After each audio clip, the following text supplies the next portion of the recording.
우리 함께 말씀 같이 읽겠습니다. 우리 마태복음 20장 29절에서 34절 말씀입니다. 마태복음 20장 29절에서 34절 자막을 보시면서 우리 한 목소리로 함께 읽겠습니다. 그들이 여리고에서 떠나갈 때 큰 무리가 예수를 따르더라. 맹인 두 사람이 길가에 앉았다가 예수께서 지나가신다 함을 듣고 소리질러 이르되 주여 우리를 불쌍히 여기소서. 다윗의 자손하니 무리가 꾸짖어 잠잠하라 하되 더욱 소리질러 이르되 주여 우리를 불쌍히 여기소서. 다윗의 자손이여 하는지라. 예수께서 머물러 서서 그들을 불러 이르시되 너희에게 무엇을 하여 주기를 원하느냐. 이르되 주여 우리의 눈뜨기를 원하나이다. 예수께서 불쌍히 여기사 그들의 눈을 만지시니 곧 보게 되어 그들이 예수를 따르니라. 아멘. 오늘의 주제는 관계와 소통입니다. 우리에게 오늘 강의를 해주실 분은 하재성 교수님이십니다. 고려신학대학원 목회 상담학으로 우리 신대원생들을 가르치고 계시는데요. 오늘 우리에게도 귀한 말씀을 전해주실 겁니다. 우리 나오실 때 따뜻한 사랑의 박수로 맞이하겠습니다.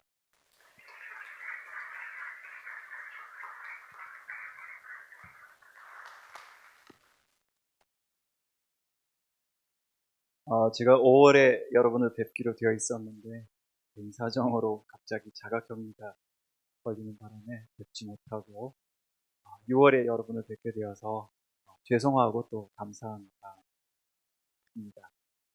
관계와 소통에 대하여 특별히 서로 세워주는 부모 자녀, 부부 관계와 소통에 대하여 오늘 우리가 함께 대화를 나누려고 합니다. 제가 PPT를 같이 이렇게 사용하면서 설명을 드리도록 하겠습니다. 제가 한 번은 서울의 한 교회를 가게 되었는데 그 담임 목사님께 직접 들었던 이야기였습니다.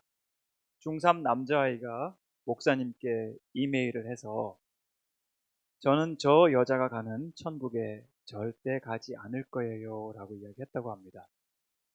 물론 여기 저 여자 사이에는 두 글자가 더 들어가기는 합니다.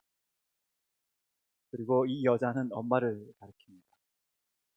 이 아이가 반에서 수학을 1등을 했습니다.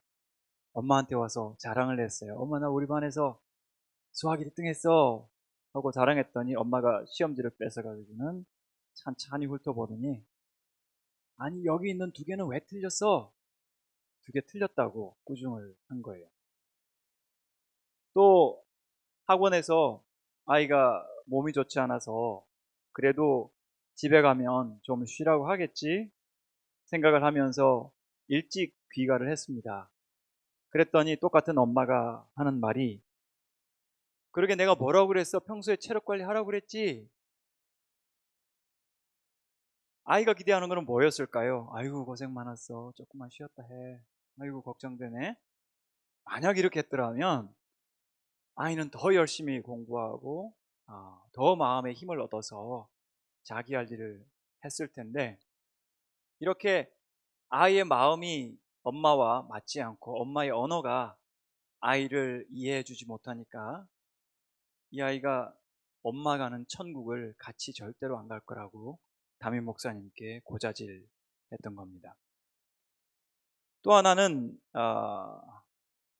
이 말인데요. 엄마 됐지. 제가 상담을 하면서 이 지역에 있는 그 선생님, 집사님과 이야기를 나누게 되었는데 몇 년 전에 인천 지역에서 고등학생 아이들이 5명이 스스로 목숨을 끊은 적이 있었습니다. 그 5명 가운데 3명이 학교 선생님들의 자녀들이었습니다.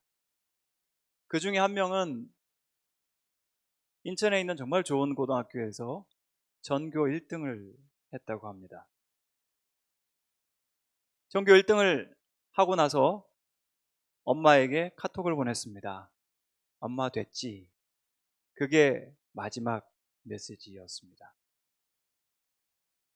조금 제가 센 이야기를 하면서 여러분을 좀 놀래켜 드렸을지 모르겠는데 아이들에게 정말 공부가 중요하지만 아이의 생명보다 중요하지는 않은 것 같고, 그리고 이 땅의 생명이 중요하지만 영원한 생명만큼 중요한 것이 있을까 하는 그 질문을 가지고 오늘 우리가 함께 대화를 시작을 해보았으면 좋겠습니다. 저는 신학대학원에서 상담학을 가르치기도 하고 교회에서 오랫동안 상담을 해오기도 하였습니다. 지금도 여전히 부모님과 아이들 사이에서 일어나는 일들을 두고 상담을 하고 있는데, 그 상담을 하면서 얻었던 몇 가지 교훈을 먼저 좀 나누고자 한다면요. 첫 번째, 부모에 관한 한 아이들은 우선 착하고 단순하다고 할 수 있겠습니다. 아이들은 어떤 때 보면 강아지 같습니다. 강아지들은요, 주인만 바라보지 않습니까? 주인만 바라보고 하염없이 주인만 기다립니다. 가끔 미국 그 큰 쇼핑몰 같은 데 가면 큰 대형 견들을 그 마켓 입구에다가 이렇게 묶어 놓고 가거나, 아니면 큰 트럭 안에 차를 이렇게 두고 주인이 뭘 사러 들어가는 경우들이 있습니다. 주차장에 주차를 하다가 그 광경을 보면요, 정말 기가 막힙니다. 그 큰 개들이 절대 다른 데 보지 않습니다. 주인이 들어간 곳, 거기만 바라보고 있어요. 거기만 바라보면서 주인만 기다리고 있지, 절대 옆에 무슨 차가 오거나 어떤 사람이 무슨 일이 벌어지거나 아무 상관없이 주인만 보고 있어요. 아이들도 마찬가지입니다. 아이들은 태어나면서부터 전적으로 엄마와 아빠에게 자신의 생존을 의탁하고 있고, 엄마 아빠가 어떤 돌봄을 하든 그 돌봄을 아이들은 기다리고 있습니다. 물론 대부분의 좋은 부모들은 아이들한테 좋은 것을 주지만, 심지어 부모가 좋은 것을 주지 않는 부모라 하더라도 아이들은 그 부모를 기대할 수밖에 없죠. 왜냐하면 자신의 생존, 자신의 미래가 이 부모에게 달려 있기 때문에. 그런 의미에서 아이들은 웬만큼 좋지 않은 환경에서도 꿋꿋하게 잘 자라면서 어쨌거나 자신을 낳아주고 길러준 부모와 함께 좋은 삶을 살아가기를 그렇게 고대하고 있습니다. 그런 가운데에서 부모님이 공감해주고 사랑해주면 아이들은 정말 즐겁게 행복하게 자라고, 부모가 주는 음식을 잘 받아먹고, 음식만 아니라 부모가 가지고 있는 보이지 않는 우선순위와 가치관까지 다 자기 것으로 내면화하는 것을 볼 수가 있습니다. 그리고 때로 부모님이 힘들게, 경제적으로 혹은 건강이 좋지 않아서 힘들게 살아가면 아이들은 정말 기가 막히게 아이들답지 않은 굉장히 넓은 포용력과 사랑을 가지고 부모님 대신 그 역할을 하려고 하는 것을 볼 때 참 아이들에게 심어 놓으신 하나님을 닮은 하나님의 형상이 놀랍기만 한 것을 우리가 볼 수가 있습니다. 그런데 거꾸로 만약 부모님이 만성적으로, 자, 우리 부모님들이 생각할 때 내가 우리 아이가 클 때 이걸 못 해줬는데 그때 내가 아이한테 왜 그랬을까, 몇 가지 기억나는 것들이 있어요. 아이들도 좋은 부모님이지만 자기가 힘들었던 몇 가지 기억들은 가지고 있어서 나 그때 힘들었다고 이야기는 하는데, 이야기는 다 들어봐야 알죠. 몇 가지 실수가 있다고 해서 아이들이 잘못되는 법은 없습니다. 아이들이 힘들고 고통당하다가 결국 포기하고 부모를 떠나거나 혹은 집을 나가게 되는 경우는 정말 참다가 만성적으로 부모님이 아이를 돌보는데 실패했을 때 아이들은 어쩔 수 없이 다른 선택을 하게 되는 거지, 아이들이 처음부터 부모를 버리고 떠나는 법은 없습니다. 만성적으로 부모님이 아이를 제대로 돌보아주지 못하고 공급하지 못하고 정서를 알아주지 못할 때 아이들은 낙심하게 되고 그리고 분노하게 되죠. 그렇게 되면서 이제 우리가 가장 무서워하는 중2가 오게 되면 이제 주도권이 서로 바뀌게 되면서 아이들은 부모가 없는 세상을 향해서, 부모가 없는 세상이면 어디든지 나가지만 사실은 중2든 뭐 대학교 2학년이든 상관없이 여전히 자녀들에게 가장 필요한 존재들은 부모님이거든요. 그런데 부모님과 정서적인 안정된 돌봄의 관계, 사랑의 관계가 형성되지 못하면 세상으로, 친구로, 그리고 신앙을 떠나버리고 교회 밖으로 이렇게 나가게 되는데, 사실은 그것이 자녀들의 그 미래를 위해서나 혹은 관계를 위해서 전혀 사실은 유익하지 않은데도 어쩔 수 없이, 그리고 지금 현재를 더 이상 견딜 수가 없으니까 그런 선택을 하는 것을 볼 수가 있습니다. 지금 2020년 학부모이신 여러분들 정말 존경하고 대단한 칭찬을 드리고 싶습니다. 코로나로 우리 자신도 힘들고 아이들이 혹시 감염되지 않을까 하는 이 염려가 우리한테 굉장히 크고, 사실 마스크 쓰고 길거리를 뛰는 아이들 보면 참 안쓰러운 마음이 굉장히 큽니다. 너무 미안하기도 하고. 이런 어려운 시기에 아이들을 보호해야 되는 그런 부담, 등교하지 않는 아이들을 우리가 돌보아서 책임 있게 숙제도 하게 하고 과제를 하게 되는, 공부하게 되는 이런 부담들, 그리고 가장 힘들어하는 것 중에 하나가 이제 아이들과 오랜 시간을 같이 있는 것. 근데 사실 거꾸로 생각해서 아이들에게는 학교 안 가고 엄마 아빠 같이 있는 게 천국이죠, 사실은. 이만큼 이보다 더 좋을 수는 없다는 생각이 듭니다. 해법은 뭘까요? 그러면 부모님이 바뀌어야죠. 부모님이 현실을 바라보는 그 시각이 바뀌어야 하지 않겠습니까? 두 번째 우리가 생각할 정리할 명제 중에 하나는, 아이들은 금방 자랍니다. 물론 지금 한창 자녀들을 키우고 계신 부모님들한테는 대단히 죄송하지만, 저처럼 한 달 전에 며느리도 보고 딸이 대학생이면 지나간 시간을 한번 훑어봤을 때 정말 너무 금방 지나가는 것 같습니다. 저와 동의하실 분이 계실지 모르지만, 힘든 과정, 힘든 시간, 같이 하는 그 아이들을 기르는 그 시간에 얼마나 많은 에너지를 쓰고 투자를 하지만, 여러분 자녀들을 다 키우시고 떠나 보내신 부모님들 마음을 우리가 물어보면 아마 서운함, 그리고 그 빈자리에 대한 그런 아쉬움이 굉장히 크실 것 같습니다. 부모님들은 아이를 키우느라고 고생하지만 아이들 사랑하기에 하루하루가 사실은 너무나 아쉽고, 뒤돌아보면 왜 더 사랑하지 못했을까 하는 그런 마음이 사실은 굉장히 큽니다. 지금은 귀찮기도 하고 정말 힘들기도 하고 부담스럽기도 할지 모르겠지만, 자녀들과 함께 자라오면서 살아오면서 우리에게 남는 정말 소중한 것들이, 소중한 자산들이 있다면 그것은 가족이 함께 했던 기억이라고 생각합니다. 이 가족이 참 신기해서, 자녀들이 자라서 떠나서 뭐 몇 개월 아니면 몇 달이 지나고 집에 다시 돌아왔을 때 어제 만났던 것처럼, 어제 헤어졌던 것처럼 정말 친밀하게 다시 만날 수 있는 이유가 함께 공유하고 있는 기억들 때문이거든요.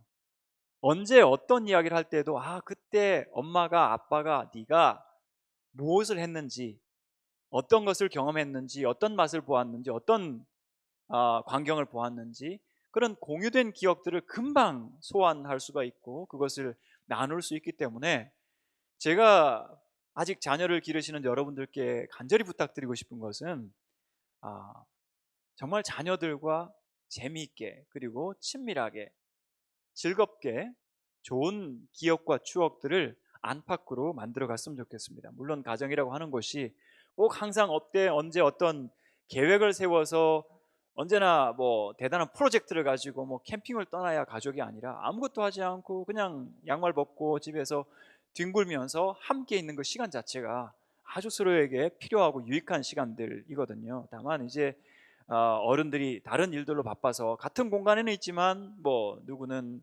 DMB로 뭐 야구 보고 있고 누구는 게임하고 있고 이러면 이제 같이 했다는 기억은 적어질 수밖에 없겠죠. 단순한 이야기들이지만 세 번째 다시 한번 정리해서 말씀드리면, 아이들에게는 부모가 절대 필요합니다. 부모님에게는 아이가 없는 생활도 익숙하고 해야 할 일도 많지만, 그러나 아이들에게는 부모가 함께 있는 시간이 양육의 어느 한 부분을 떼어서 부모와 떨어져서 따로 자라거나 할 시간은 저는 없다고 생각을 합니다. 코로나 때문에 우리가 삶 전체가 재편되는 우리가 느낌을 받고, 자녀 양육에 있어서도 정말 이전과는 다른 특별한 노력들을 우리가 기울이지 않으면 이거 자칫하면 우리 아이들이 뒤떨어지겠구나 하는 그런 고민들도 많이 하실 것 같은데, 그렇지만 코로나야말로 저는 또 다른 기회라고 생각한다면 그것은 부모님과 자녀들이 서로 피부를 맞대고 살을 이렇게 부비면서 정서적, 영적으로 하나로 통합되는 그런 특별한 기회가 아닐까 하는 생각을 합니다. 부모님의 집중과 사랑, 집중된 사랑의 표현이 아이들의 마음과 인생에 깊이 각인될 수 있기 때문입니다. 아이들 성장에 있어서 완벽한 부모가 필요하지는 않습니다. 우리가 완벽할 수가 없고 완벽해서도 안 됩니다. 부모가 완벽하면 아이들 노이로제 걸립니다. 신경증 걸려요. 부모가 너무 완벽해가지고 부모가 모든 것을 통제하고 정말 결벽증 같은 그런 완벽증이 있어서 아이들을 컨트롤한다고 한번 생각해 보십시오. 아이들 숨 못 쉽니다.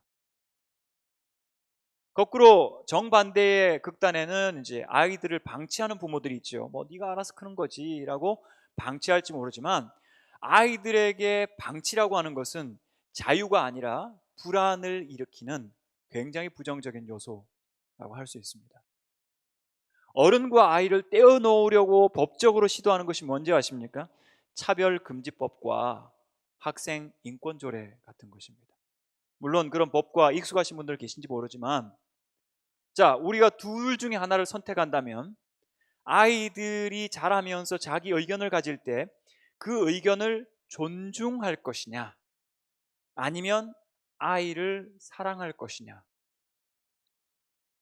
존중이냐 사랑이냐라고 할 때 진보적인 많은 교사들은 존중해야 된다고 이야기합니다. 아이의 성향이라든지 아이의 취향이라든지 아이들이 하고 싶은 표현이라든지 자기들이 만들고 싶은 동아리라든지 너희들이 원하는 것 우리가 존중해야 하고 존중하지 않으면 벌 주겠다. 이게 법이잖아요. 그죠? 차별금지법이기도 하고 학생 인권 조례이기도 한데 굉장히 그럴듯하게 보이지만 이것이 가진 결정적인 함정은 사랑하지 못하게 하는 거죠. 아이가 도덕적으로 윤리적으로 의심스러운 그리고 옳지 않은 것을 선택한다는 부모님의 어떤 의견이 있어도 이런 인권조례나 차별금지법이 만들어지면 그냥 무조건 억지로 존중을 해야 되는 거죠. 부모 의견을 말할 수 없는 거예요. 부모 의견을 이야기했다가는 법을 어기는 것이 되고 처벌을 받게 될 수도 있다는 거죠. 세상에 이런 법을 왜 만드는지 저는 모르겠습니다. 예컨대 청소년기가 되면 아이들이 정체성 장애가 옵니다. 정체성에 혼란이 옵니다. 내가 누군가? 인생은 왜 살지? 신앙이 있는 아이들 하나님은 과연 계신가? 이런 질문들을 하면서 모든 인생이 뿌리째 흔들리는 그런 경험을 아이들이 하게 되지 않습니까? 그렇게 됐을 때 심지어는 내가 남자인가? 여자인가? 자기 성에 대해서도 흔들리고 불안해하는 그런 아이들이 있습니다. 다 그런 것은 아니지만 일부 아이들이 그런 특별한 경험을 합니다. 그것이 1년, 2년 지나가고 어른들이 옆에서 따뜻하게 잘 돌보아주면 아이들은 흔들렸다가도 다시 제자리에 돌아올 수 있습니다. 거의 대부분 돌아옵니다. 그런데 인권조례 차별금지법은 이 흔들리고 있는 아이들이 남자아이가 나 여자인 것 같아. 여자아이가 남자인 것 같아. 이런 감정적인 불안정한 가운데에서의 어떤 감정적인 자기 표현 그것을 정체성이라고 이렇게 고착화 시켜버리고 그것을 존중해야 된다고 이야기를 하는 거예요. 저는 굉장히 그거 위험하다고 생각합니다. 아이들에게는 어른이 있어야 돼요. 아이들에게는 부모가 필요합니다. 아이에게 무한한 자유를 주었을 때 그 자유는 아이를 자유롭게 하는 것이 아니라 아이를 더 불안하게 만드는 요소이기 때문이죠. 참 이런 이야기들은 너무 강한 이야기라서 참 미안하긴 한데 미국에서 그 9살 아이가 게이라고 이야기를 했다가 이제 따돌림 받아서 그 아이가 좋지 않은 결과를 초래를 했습니다. 근데 그 부모가 너무 잘못했어요. 세상의 트렌드에 따라서 그래, 성이라고 하는 건 네가 결정하는 거야. 아니거든요. 성은 하나님이 결정해 주셨거든요. 태어날 때 육체와 함께. 근데 그 어마어마한 결정할 수 있는 것도 아니지만 그 결정을 이 9살짜리 아이한테 맡기면서 그건 네가 하는 거야. 아닙니다.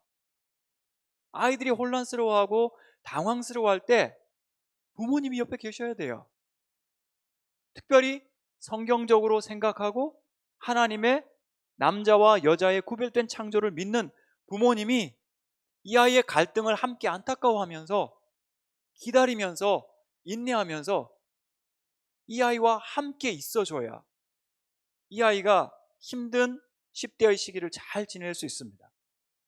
저를 지도했던 교수님이 그런 이야기 하셨어요. 청소년기를 우리 자녀들이 잘 지내기 위해서는 적어도 이 아이를 위해서 정말 미칠 정도로 사랑하는 부모 한 사람은 꼭 있어야 된다. 친밀하게 가까이에서 이 아이가 숨 쉬는 소리만 들어도 어떤 느낌을 가지는지, 어떤 지금 생각을 하고 있고 어떤 정서적인 상태인지를 파악하고 이해할 수 있는 적어도 부모 한 사람은 있어야 이 아이가 이 혼란스러운 시기를 잘 지나갈 수 있다. 그렇게 이야기를 했던 거죠. 어떤 그 논문 발표를 제가 하고 나서 목사님 한 분이 저한테 질문했습니다. 어린 아이들한테는 1, 2년의 시기가 성인기의 10년, 20년을 대신할 수 있을 만큼 중요한 시기라고 하는데 특별히 코로나가 지금 1년, 2년 가지고 있지 않습니까? 이런 1, 2년 지금 가고 있는 이 시기에 아이들이 나중에 어른이 되었을 때 코로나 때문에 정말 큰 어려움과 또는 인생의 고통을 겪지 않겠습니까? 라고 질문을 하시더라고요. 제가 뭐라고 대답했을까요? 굉장히 단순하게 대답했습니다. 맞습니다. 코로나는 굉장히 아이들한테 어려운 시기이고 힘든 기억들을 만들어 줄 수 있습니다. 하지만 만약 이 코로나가 뭐 큰 폭풍처럼 지나가는 그죠? 아니면 허리케인이나 토네이도처럼 그냥 강력한 어떤 바람이 부는 곳이라 하더라도 만약 엄마가 아빠가 이 아이들을 진심으로 친밀하게 아이가 지금 염려하는 거, 두려워하는 거 그것을 이해하고 듣고 경청하면서 괜찮아, 엄마 있잖아, 아빠 있잖아, 이렇게 엄마 아빠가 아이를 안심시켜주면 저는 이 코로나 때문에 아이들이 트라우마 생길 거다 전혀 그렇게 생각하지 않습니다. 부모님만 아이들을 안심시켜 주시고 또 아이들을 편안하게 해주시면 아이들은 이 어려운 시기라 하더라도 그냥 나중에 추억거리로 가지게 되겠죠. 이것 때문에 아이들이 재난을 당하지 않을 것입니다. 물론 이제 우리가 아이들을 생각할 때 아이들은 무조건 선하다? 저는 그렇게 생각지도 않아요. 아이들이 부모님과 관련해서 정말 헌신적이고 심지어는 부모님이 우울하면요 아이들이 자기들이 짐을 집니다. 많은 그 청소년을 제가 만나봐서 직접 경험을 해보니까 그런 아이들을 많이 만나게 되었는데요.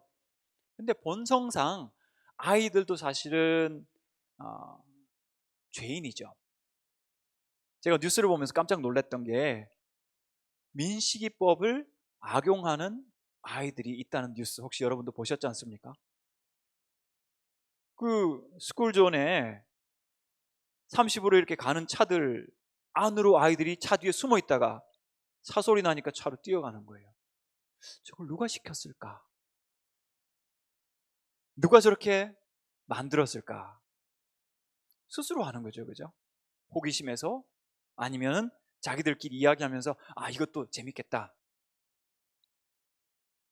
1963년 노벨 문학상을 받았던 윌리엄 골딩의 파리 대왕이라는 여러분 소설 혹시 읽으셨는지 모르지만 그 소설 보시면 아이들끼리 10대 남자아이들끼리 무인도에 이렇게 고립되었을 때 그 아이들이 선하게 성실하게 서로를 돌보고 보호해 주는 것이 아니라 서로 죽이려고 달려드는 그런 비극적인 현장을 만들었던 것을 우리가 볼 수가 있습니다. 아이들한테는 어른이 필요합니다. 아프리카의 그 사냥 보호구역에서 한쪽 지역에 코끼리가 너무 이렇게 밀집되어 있어서 거기에서 어린 코끼리 6마리를 공수를 해서 코끼리가 없는 지역에 이렇게 갖다 놓았습니다. 무슨 일이 생겼을까요? 동물들 중에 코끼리가 제일 크지 않습니까? 이 덩치가 점점 커지니까 이 에너지를 통제를 못하는 거예요. 있는 대로 그냥 가서 밟아버리는 거죠. 희귀 코뿔소 12마리 밟아 죽이고, 자동차 34대인가 밟아 죽이고, 사람도 희생이 됐어요. 결국 이제 공원을 관리하는 사람들이 이것을 어떻게 풀까 이렇게 해결책을 생각을 하다가 이전에 있던 지역에 가서 다 큰 성체 코끼리 6마리를 공수해서 왔습니다. 무슨 일이 생겼을까요? 코끼리들은 모계사회거든요. 할머니가 대장이에요. 이 어른 코끼리가 와서 점잖게 거니니까 이 자라나는 청소년 코끼리들이 아주 얌전하게 그 어른들 사이에서 보호받으면서 그렇게 자라더라는 거죠. 여러분, 평소에 코끼리들이 이동하는 광경을 다큐멘터리 통해서 보시면 이 코끼리 새끼들을 잘 못 보실 거예요. 워낙 가운데 넣어놓고, 왜냐하면 사자와 같은 그런 맹수들이 있으니까 이 어린 새끼들을 보호하기 위해서 안으로, 그리고 어른들은 바깥에서, 그러면서도 코끼리로서의 어떤 뭐라 그럴까요? 뭐 도리라 그럴까요? 예의라고 그럴까요? 그 코끼리의 도리를 서로 학습하는 것 아니겠습니까? 우리 자녀들도 마찬가지입니다. 어느 시점이 되면 우리 애들 다 컸어, 이제 니들 마음대로 커, 그런 시점이 없을 것 같습니다. 심지어 우리가 할머니, 할아버지가 되었다 하더라도, 여러분 사무엘상 1장에 보시면 엘리 제사장 가문의 이야기가 시작됩니다. 엘리 제사장, 비극적인 인물이었죠. 그의 아들들도 제사장들이었는데 홈리와 비느하스, 정말 하나님의 진노를 일으켰던 그런 사람들이죠. 이 아들 제사장들이 제사 드리기 전에 벌써 가서 거기에서 재물을 훔쳐와가지고 자기들 배를 먼저 채우는 거예요. 성전에서 나쁜 짓을 도맡아서 하는 거예요. 하나님께서 심판하기로 작정하시면서 엘리 제사장을 꾸중하시면서 네가 너의 자녀들을 귀하게 여기면서 나를 업신여기는구나, 그러면서 그의 집안이 어떻게 문 닫게 될 것을 말씀을 하셨는데, 그때 엘리 제사장의 나이가 몇 살인지 아세요? 98세였어요. 자, 그렇다면 우리 부모님들은 자녀들의 신앙과 하나님 앞에서의 순종에 대하여 몇 살 될 때까지 책임을 지셔야 되죠? 98세까지. 감감하죠? 부담스러우실 수 있지만 여러분, 그것은 정말 진리가 아닌 곳, 특별히 생명이 없는 곳에서 아이들이 하나님 없이 살아가려고 하고 하나님을 두려워하지 않을 때, 여러분 98세 될 때까지 정말 죽으라고 기도하고 하나님 앞에 매달려서 뭐 아이를 흔들든 깨우든 어떻게 하든 이 아이가 하나님 앞에 살아가도록, 여러분 정말 절박하게 기도하셔야 하지 않겠어요? 어떤 고등학교 여자아이가 와서 엄마와 함께 상담실에 와가지고 선언을 하는 거예요. 저 앞으로 1년만 교회 다니다가 그만둘 거예요. 다시는 교회 안 다닐 거예요. 이 아이가 어릴 때부터 굉장히 교회에서 열심히 주일학교 생활을 하고 뭐 암송대회라든지 시험이라든지 이런 거 도맡아서 상 받는 그런 아이였어요.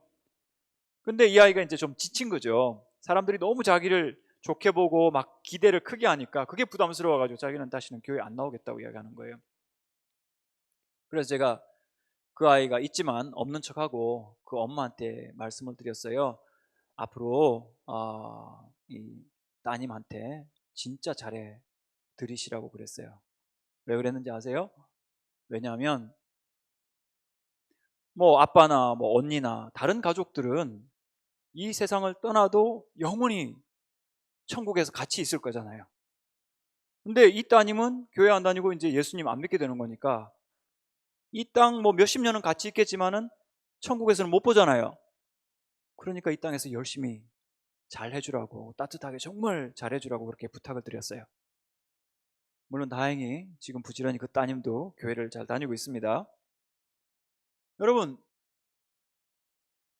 만약 여러분이 천국 가신다면 뭐가 가장 걱정되시겠어요? 물론 여러분 가운데 지옥 가시는 분은 없기를 바랍니다.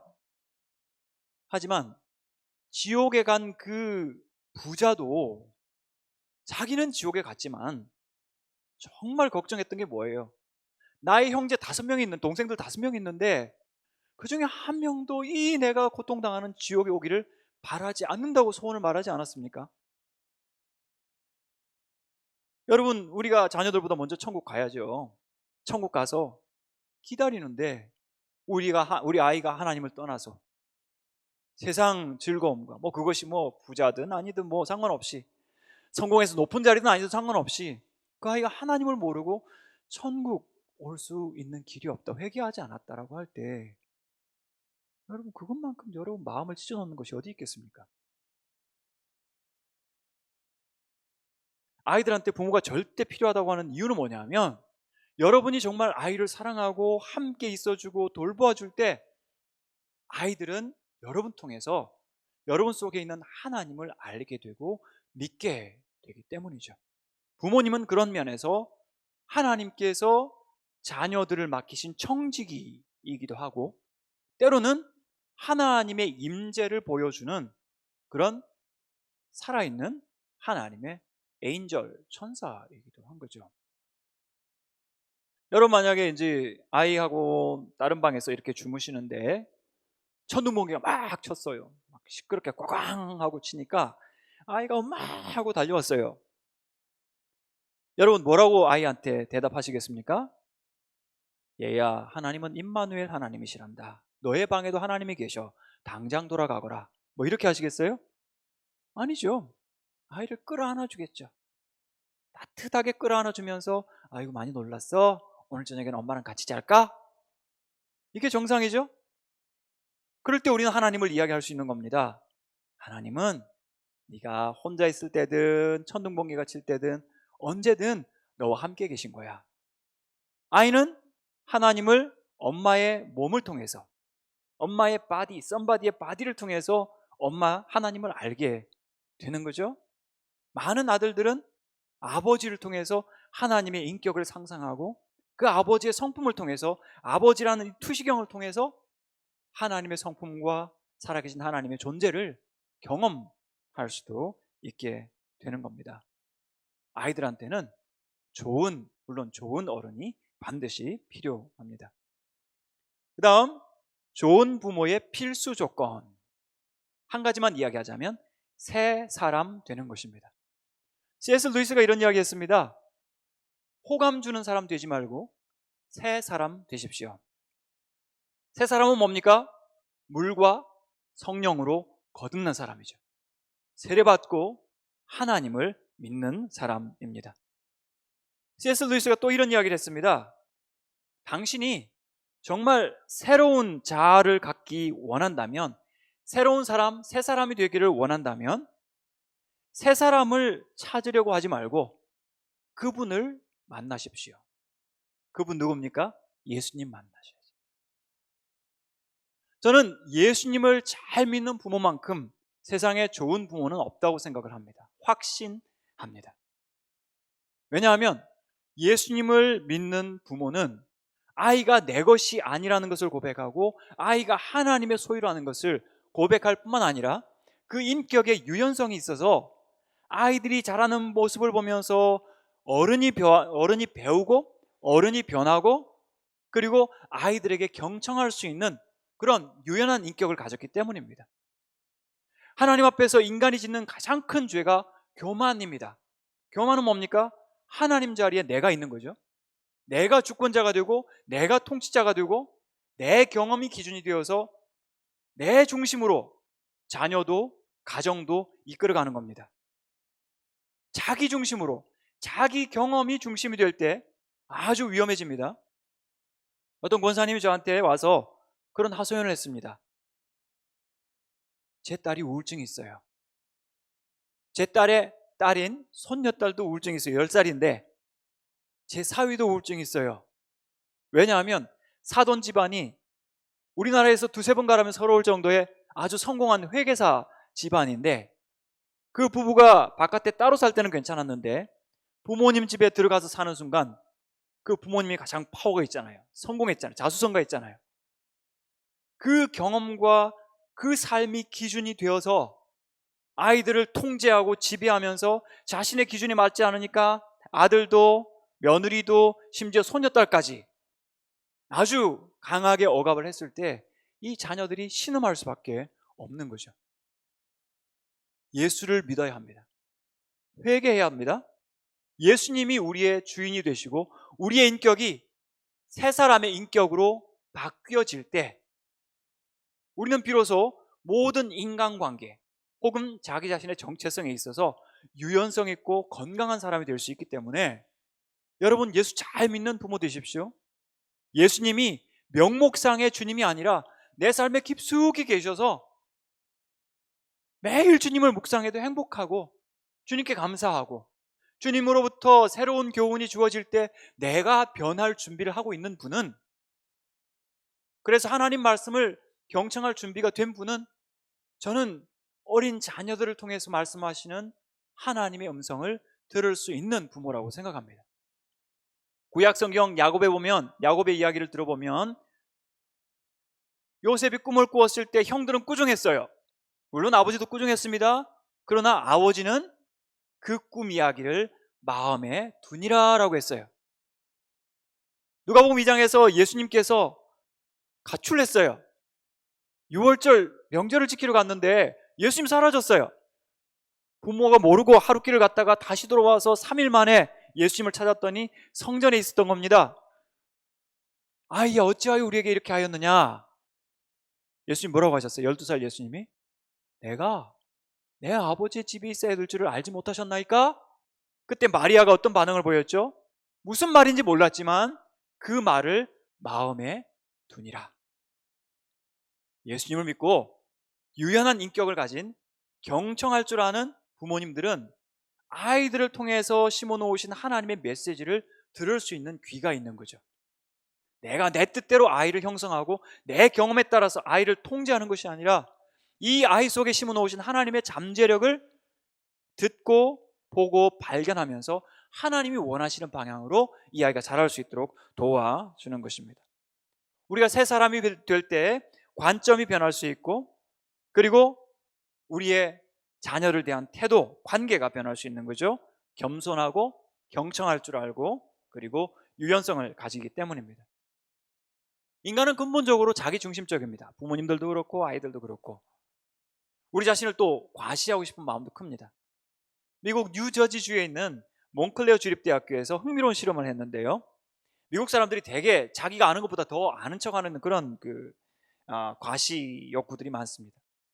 예를 들어서 영어 단어 중에서 트리아닉이라는 단어를 이렇게 사람들한테 보여줍니다. TRI 이렇게 해가지고 시작하는 트리아닉. 근데요, 트리아닉이라는 단어는 존재하지 않는 단어예요. 세상에 없는 단어예요. 그 단어를 보여주면서 혹시 이 단어 본 적 있어요? 라고 하니까 대부분이 그거 생물학 시간에 봤어요. 아니, 그거 화학 시간에 본 것 같은데, 막 엉뚱한 소리 하는 거예요. 잘난 척 하는 거죠. 그런데 TMS라고 하는 이 자극, 전기 자극을 주는 어떤 실험을 통해서 이 앞머리에다가 약간의 자극을 주고 나니까 사람이 굉장히 진지해지고 겸손해지더라는 거죠. 저 그 단어 모릅니다. 그 대신 조금 우울해지더라고 합니다. 여러분, 사람은 예수 그리스도를 만나서 새 사람 되지 않으면 근본적으로 교만하게 되어 있어요. 자기가 자기 인생의 주인이 되는 거죠.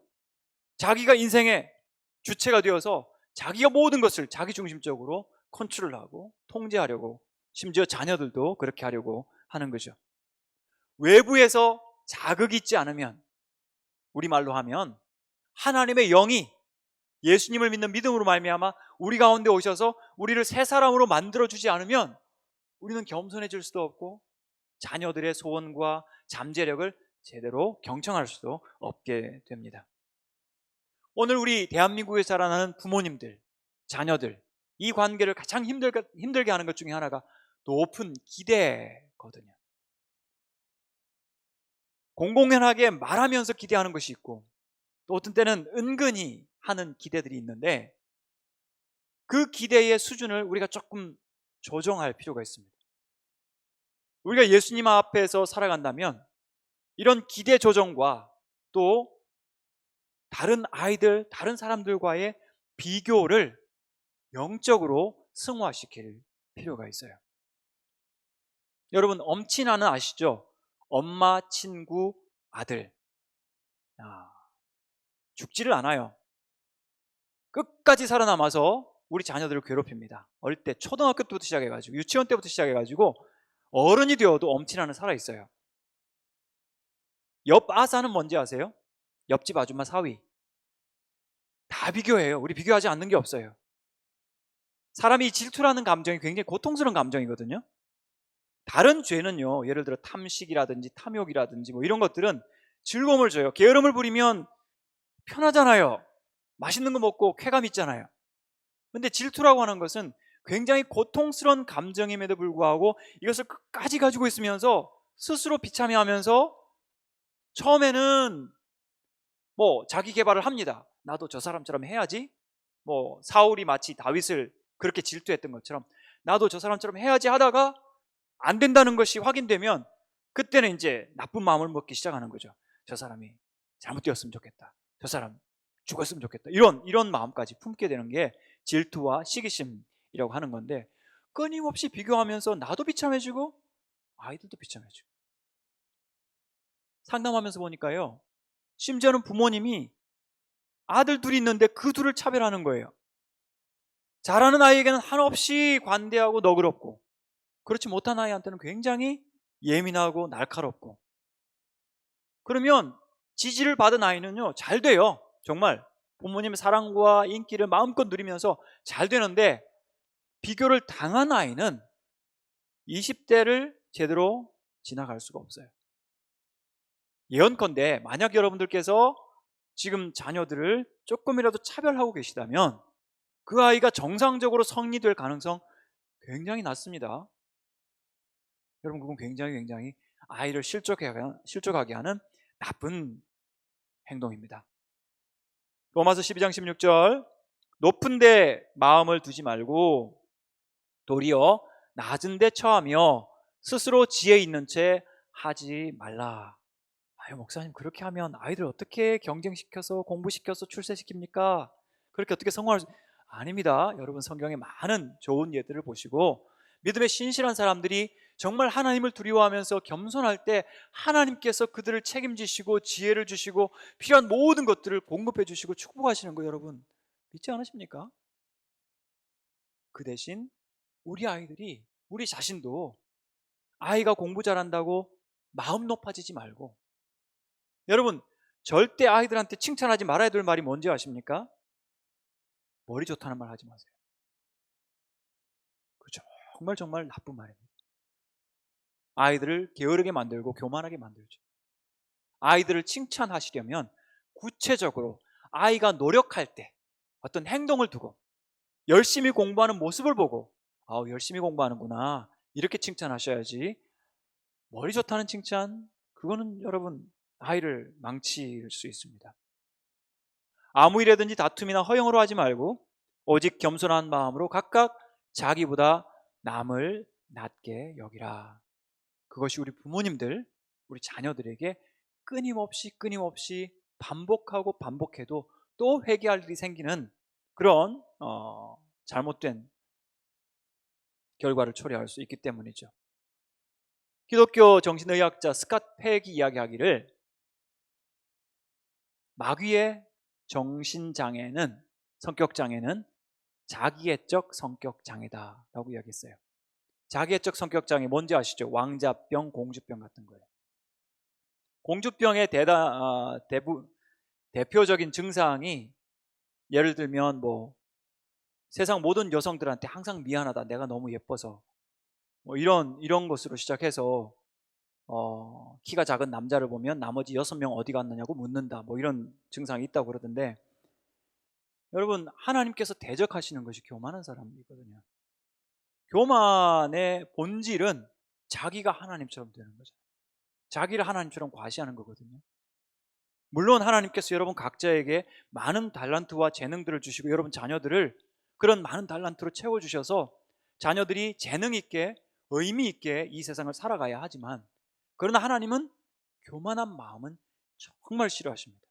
다른 어떤 죄보다도 교만한 마음을 싫어하시기 때문에 여러분 마음에 은근히 생기는 자부심, 다른 사람과 비교해서 내가 그런 게 있었지, 우리 아이들 그런 게 있었지, 만약 그런 마음이 있다면 바로 회개하시는 것이 크리스찬의 바른 마음이라고 생각을 합니다. 자녀에 대하여, 자신에 대하여 기대를 낮추고 지금 오늘 이 시간, 나의 자녀와 더불어서 살아가는 이 시간을 감사하고 기뻐하는 것, 그것이 세 사람의 모습이라고 할 수 있겠습니다. 그 다음 5번째, 부모의 변화는 사랑이다 라는 겁니다.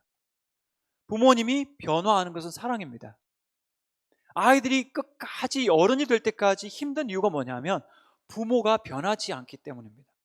다시 말씀드립니다. 완고한 마음은 하나님께서 대적하시는 마음이에요. 우리가 옳다고 믿는 것이 어떤 것이든 그거 조금 우리가 양보하고 내려놓을 필요가 있습니다. 부모님의 어떤 수용력, 자녀들의 모습을 보면서 배우는 학습 능력, 그것이 부모님들한테 사실은 있어야 하는 거죠. 유연한 마음, 그리고 배우는 마음, 그리고 자녀들과의 소통에 있어서 언어 습관이 끊임없이 새롭게 학습되어져야 합니다. 코로나 때문에 아이들과 접촉하는 시간이 많아졌을 때 괴로워하는 부모들이 많습니다. 왜냐하면 이전에 이렇게 같이 있어 본 적이 없으니까. 같이 있을 때 무슨 말을 해야 할지 모르니까. 어떤 목사님이 저한테 그런 고민을 하셨어요.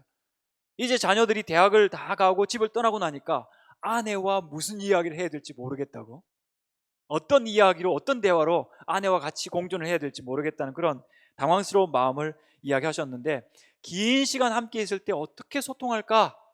이거 정말 우리 부모님들한테 큰 과제라고 생각하는데요.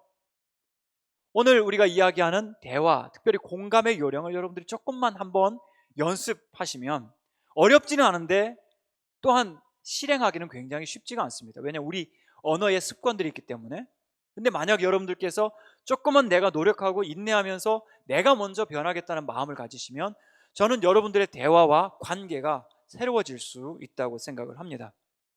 친절하고 따뜻한 언어를 훈련해야 합니다. 훈련되지 않으면 안 되고요. 다시 말씀드리면 세 사람의 인격이 없으면 훈련도 변화도 사실은 불가능한 거죠. 근본적으로 인간은 자기 중심적인 존재니까요.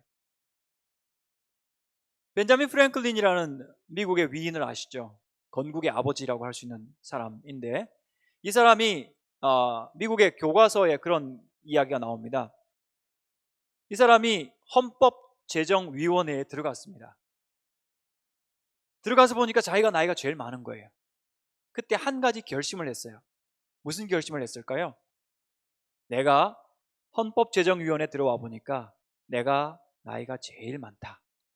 그러므로 많이 들어야겠다. 이게 그의 결심이었어요. 아이들한테 묻는 연습, 특별히 아이에게 어떤 일이 있었을 때 마음을 묻는 연습, 이거는 정말 중요한 연습이라고 할 수 있겠습니다. 마음에 대해서 물어봐 주는 것, 그게 사실은 제가 하는, 상담실에서 하는 그런 일이라고 할 수 있는데, 대개 아이들이 하루를 지나고 나면, 하루를 학교에서 보내거나 친구들과 보내고 나면 이야기가 입에 가득합니다. 아이들이 1박 2일 수학여행을 갔다 왔을 때 이야기할 거리가 가득합니다. 누군가가 물어만 봐주면, 누군가가 살짝 터뜨려만 주면 천상 이야기꾼이 되어서 자기 이야기를 신나게 할 수 있습니다. 그래서 저는 여러분들의 가정의 저녁 식탁이 서로 이야기하고 싶은 이야기의 장소가 되었으면 좋겠습니다. 서로 이야기하고 싶고 자기 이야기하고 싶고. 옛날 어른들은 밥상머리가 조용해야 한다고 하지만 우리 자녀들과 더불어서 마음껏 이야기할 수 있는 그런 시간이 바로 식사 시간이 아닐까 생각을 합니다.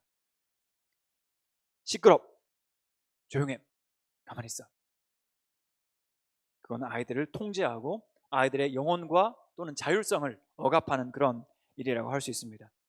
부정적인 표현보다는 만약 정말 아이들이 조용해야 되는 예배 시간의 상황이라면 말할 때 조용히 이야기해 줄래? 긍정적으로 여러분들께서 언어를 바꾸어서 표현을 하시면 아이들은 훨씬 잘 반응을 합니다. 엄마 없을 때 동생 챙겨줘서 고마워. 구체적으로 감사를 표현할수록 아이들은 자기가 한 일에 대해서 보람과 의미를 가지고 더 엄마를 도와주고자 하는 그런 마음을 가지게 되죠. 변화되고 새로워진 언어, 그것은 새 사람 된 부모님들이 할 수 있는데요. 자, 오늘 우리가 본문에서 세 가지 단어를 여러분들께서 기억을 해주셨으면 좋겠는데, 첫 번째 멈춤, 두 번째 집중, 세 번째 주어입니다. 첫 번째 뭐라고요? 멈춤, 두 번째 집중, 세 번째 주어. 대화를 말할 때 주어를 바꾸지 마십시오 라는 뜻입니다. 첫 번째 멈춤에 대해서는 우리가 조금 전에 읽었던 말씀의 기초에서 잠깐 이야기를 하려고 합니다. 예수님께서 여리고를 지나가시는데 두 사람의 맹인이 길가에 앉아 있었습니다. 사실 굉장히 힘든 사람들이죠. 다른 사람들은 전부 예수님을 따라서 예루살렘에 향해서 가고 있고, 그리고 이제 유월절을 지키기 위해서 많은 사람들이 갈릴리에서 여리고를 지나서 가고 있는데, 유독 이 두 사람은 앞을 볼 수가 없어서 이 예루살렘으로 갈 수 없는 길가에 앉아 있는 신세였습니다. 근데 예수님께서 지나가신다는 소식이 들린 거예요. 여러분, 앞을 볼 수 없는 분들이 특별히 발달한 감각이 뭘까요? 청각이죠. 그래서 예수께서 지나가신다는 소식을 듣고 두 사람이서 고함을 지릅니다.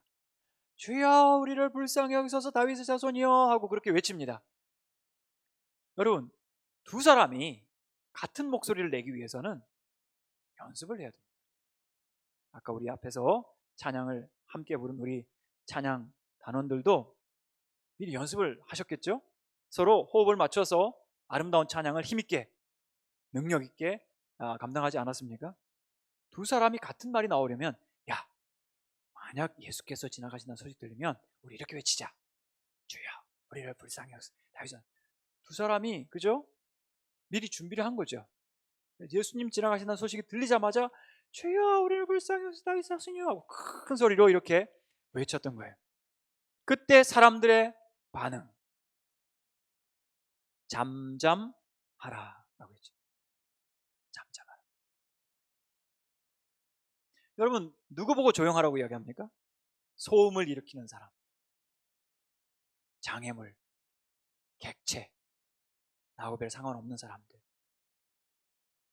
가장 슬펐던 것은 세월호에서 아이들한테, 야, 지금 우리가 위험한 상황인데 차분하게 나오면 모두 살 수 있어. 구명조끼 입고 점 하나 둘 셋 바다로 뛰어들자. 그렇게 하는 대신 조용히 가만히 있어. 너무나 마음 아픈 이야기죠. 이 사람들도 그랬습니다. 자기하고 아무 이해관계가 없으니까 잠잠하라, 시끄럽다. 아이들을 때리면서 키우는 아버지들의 공통적인 언어가 시끄러, 조용해, 가만히 있어. 아이들 통제하는 거죠. 자유로운 언어 표현을 하지 못하도록 자기만 이야기하는 사람인 거죠. 이렇게 침묵이 강요될 때 우울증에 걸리거나 혹은 마음의 깊은 상처와 평생에 남아있는 그런 흔적들을 가지고 있는 것을 볼 수가 있습니다. 교통사고의 45%를 줄일 수 있는 새로운 안전벨트가 나왔다는데요. 이렇게 생겼다고 합니다. 보이십니까? 네. 뭐 많은 의견들이 있지만 남성은 하루에 17,000마디, 여성은 25,000마디를 해야 하루에 언어의 사명을 다 마친 거거든요. 그러면 누가 많이 들어야 하죠? 남편이 많이 들어주셔야죠. 그죠? 네. 그래서 아내의 잔소리는 생명의 호흡이다, 이런 말이 있어요. 아내는 아이가 태어나서 울어야 숨을 쉬는 거잖아요. 마찬가지로 아내는 잔소리를 하셔야 하루의 모든 일과를 완수할 수가 있는 거죠. 그렇기 때문에 만약 지난주 한 주간 동안 아내로부터 잔소리를 들은 분이 계시다면 오는 주일에 꼭 감사헌금을 하시기 바랍니다. 왜냐하면 우울하면요 잔소리 못해요. 진짜로. 우울하고 마음이 꺾여버리면 잔소리할 힘이 없어요. 그때는 여러분 감당하지 못합니다. 그렇기 때문에 아내로부터 잔소리 들을 때마다 살아있네, 살아있어. 그 확신과 그죠? 감사한 마음을 가지고 꼭 감사한금 하시기 바랍니다. 그런데 아내 여러분, 여러분의 잔소리는 자녀들과 남편의 우울증 예견인자가 될 수가 있어요. 그러니까 어느 정도 하다가 딱 멈추셔야 되는데 어떻게 멈출 수 있을까요? 성령께서 인도하셔야 돼요. 성령의 마지막 열매가 뭐죠? 절제, 셀프 컨트롤. 진짜 어떤 분이 그런 이야기 하시더라고요. 잔소리 하다가 성령님께서 이제 됐다 하면 안 하신다 그러더라고요. 여러분 꼭 그렇게 하시기 바랍니다. 진짜로 제가 만났던 어떤 젊은 여자 의사 선생님은요, 엄마가 너무 잔소리, 엄마가 물론 이제 아버지가 일찍 돌아가시고 엄마 혼자서 회사를 운영하고 아이들 키우면서 너무 힘드시니까 그냥 이 딸아이한테 섰다고 앉았다고 양말 그렇게 벗어났다고 여자가 저렇게 앉아있다고 막 이렇게 계속해서 잔소리를 하시니까 결국 나중에 노이로제와 정신병이 와서 약물 중독을 경험하고 있는 그런 분을 제가 만난 적이 있어요. 그러니까 지나친 잔소리는 다른 가족이 우울해진다. 성령께서 딱 됐다 하실 때까지만 잔소리 하시고 그 다음에는 함께 또 서로 이야기하고 나누셨으면 좋겠어요. 이런 안전벨트 나오면 우리 여성분들은 뒷자리 가서 앉으세요. 그 다음에 그럼에도 불구하고 이 두 맹인은 굉장히 그죠? 용감했죠. 더욱 소리 질러 이르되 주여 우리를 불쌍히 여기서 다윗의 자손이여 더 큰 소리로 이렇게 주님을 불렀습니다. 언제까지? 주님께서 멈추실 때까지, 주님께서 들으시고 반응하실 때까지. 정말로 그 두 번째 목소리를 듣고 예수님께서 멈추어 서셨습니다. 그리고 그들을 부르셔서 내가 너희를 위하여 무엇 하여 주기를 원하느냐 이렇게 물어보셨습니다. 반응은 예수님처럼 하셔야 합니다. 아이들이 자라면서 평소와 다른 그런 신호를 보낼 때 부모님들은 멈추셔야 돼요. 무조건 여러분 브레이크 밟고 멈추셔야 돼요. 빨간 신호등이에요. 그런데 희한하게 우리가 그죠? 신호등 앞에서 노란불 막 왔을 때 건너가야 되나 말아야 되나 고민하다가 확 빨간불에 건너다가 뭐 어려움 당하는 경우들이 있는 것처럼 이 달리고 싶은 관성이 있고 자녀들이 공부해 가는 그 속도가 있기 때문에 그 페이스를 놓치지 않으려고 하는 부모님들의 욕구가 굉장히 강합니다. 그래서 아이가 약하게 보이면 그 약한 것을 불쌍히 여기는 것이 아니라 오히려 그것을 무시하고 그냥 뭐 어려운 말로 영어로 하면은 오버라이딩 한다 그러죠. 모든 것을 그냥 그죠? 제치고 내 속도대로 계속 가려고 하는 그런 관성이 있는데 여러분 아이들이 특별한 신호를 보낼 때는 무조건 멈추어 서십시오. 좀 천천히 가도 괜찮고 1년 천천히 가도 괜찮아요. 바르게 가야 되고 아이들이 건강하게 가야 되고 아이들이 살아야 하잖아요. 영적으로, 정신적으로, 육체적으로 마찬가지로. 그래서 예수님께서 이 두 사람의 아주 심각한 그런 콜을 들으시고 멈추어 서셔서 반응하십니다. 내가 무엇하여 주기를 원하느냐. 예수님께서 이 두 사람이 하는 질문, 이 두 사람들의 소원을 아셨을까요? 모르셨을까요? 앞을 보지 못하는 두 사람이 고함을 지르다가 예수님을 부르다가 예수님 앞에 섰는데 이 두 사람의 소원은 너무나 명백했을 거예요. 누가 봐도 예수님 하나님의 아들이시니까 더 분명하신 거죠.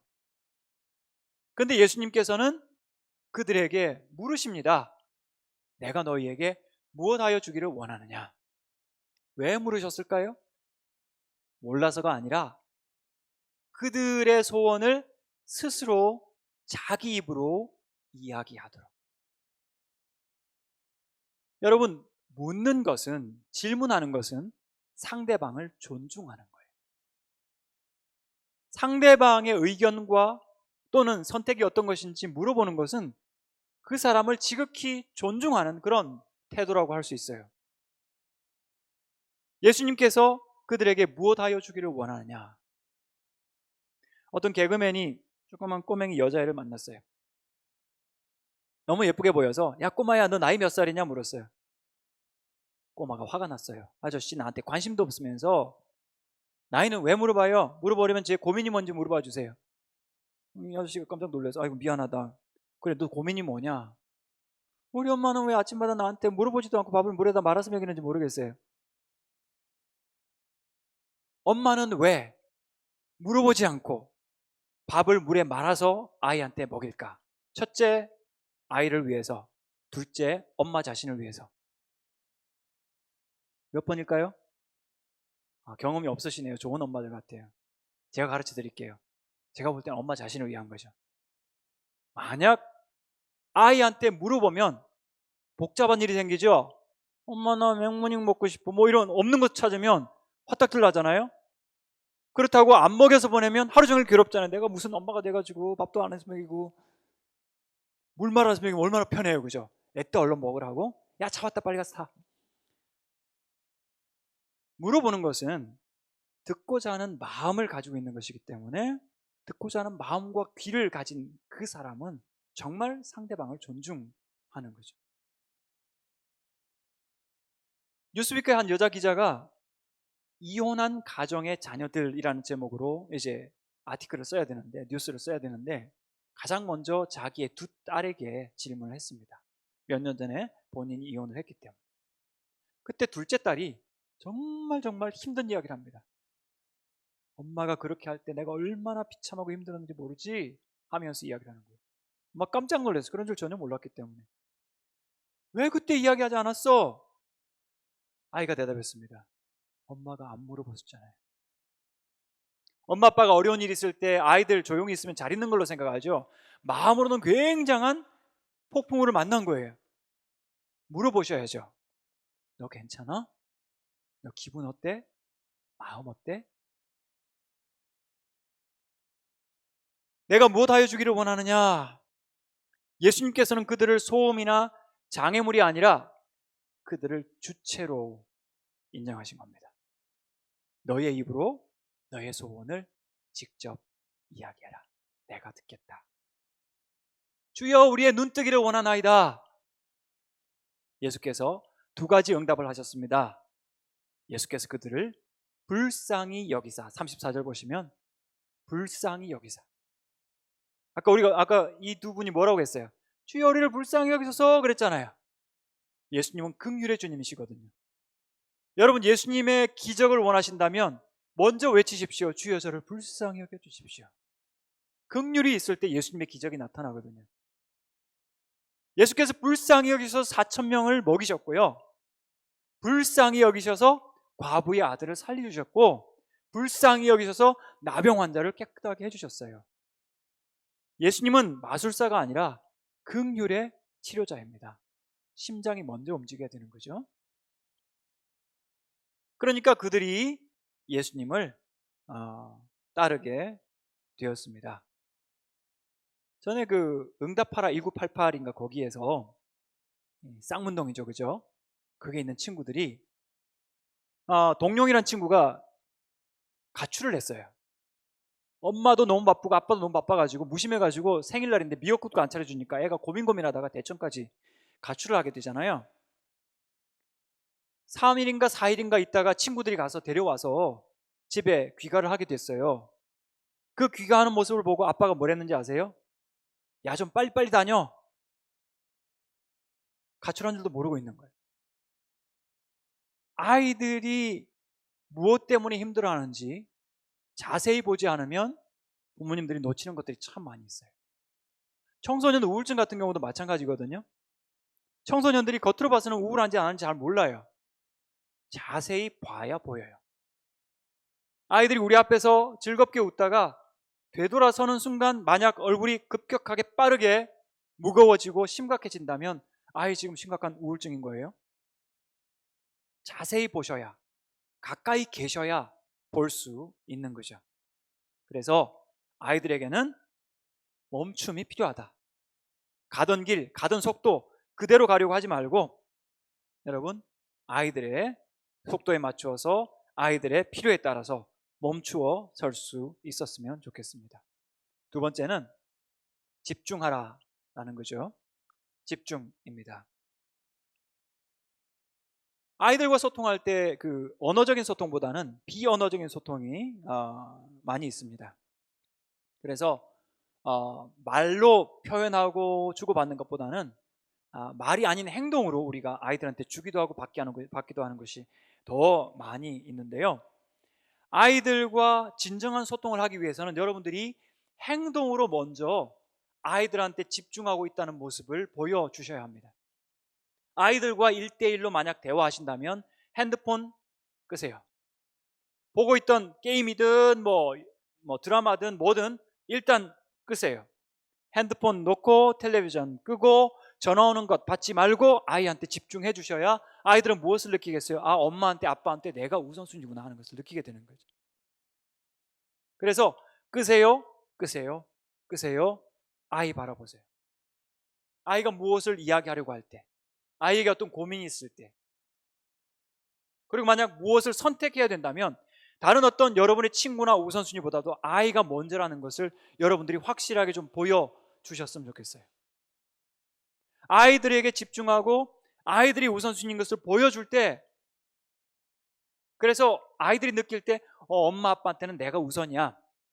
만약 그렇다면 여러분 부모님에게 가장 중요한 게 뭡니까? 믿음이죠. 영생 얻고 구원받는 믿음이잖아요. 이 믿음을 아이들이 본받고 내면화하게 되어 있어요. 만약 여러분에게 아이들보다 다른 어떤 것이 더 우선순위가 된다면 아이들도 어쩌면 여러분보다 다른 것이 더 우선순위가 될 수가 있습니다. 그래서 비언어적이지만 분명하게 네가 나에게는 우선이야. 아이한테 집중하는 모습을 여러분의 행동을 통해서 보여주셨으면 좋겠고, 그 다음에 1대1의 공간을 마련할 것.